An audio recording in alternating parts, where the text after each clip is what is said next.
দুর্যোধন তথা কৌরবেরা ছলে পাণ্ডবদের হারাতে পারলেও বলে কোনোদিনই তাদের দমন করতে পারেননি।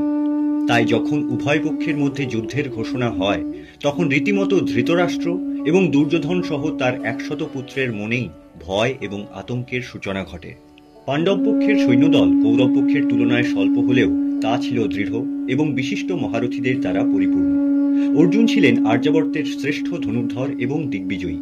ভীম ইতিমধ্যেই মুখোমুখি দ্বন্দ্বে ধৃতরাষ্ট্রের 100 পুত্রদের একা পরাজিত করেছিলেন এবং প্রতিশোধের আগুন তাকে করে তুলেছিল আরও ভয়ঙ্কর। নকুল এবং সহদেবও ছিলেন বুদ্ধি এবং সামরিক দক্ষতায় উন্নত।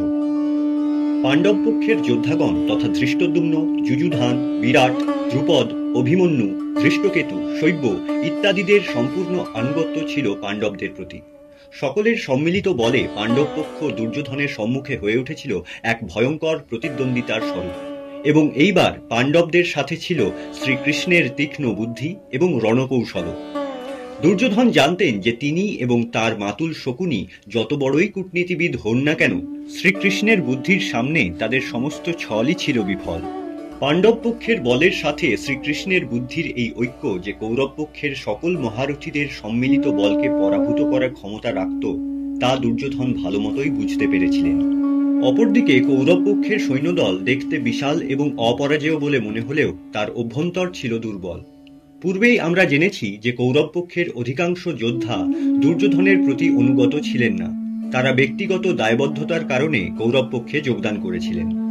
ডেসক্রিপশনে দেওয়া ভিডিওর লিঙ্কে ক্লিক করলে সেই বিশ্লেষণটি দেখতে পাবেন।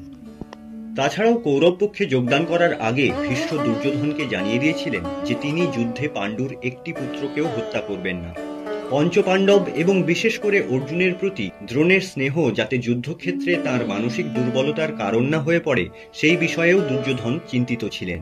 ভীষ্মের পতন না হওয়া পর্যন্ত কুরুক্ষেত্রের যুদ্ধে যোগদান করবেন না এমনই প্রতিজ্ঞা করেছিলেন কর্ণ।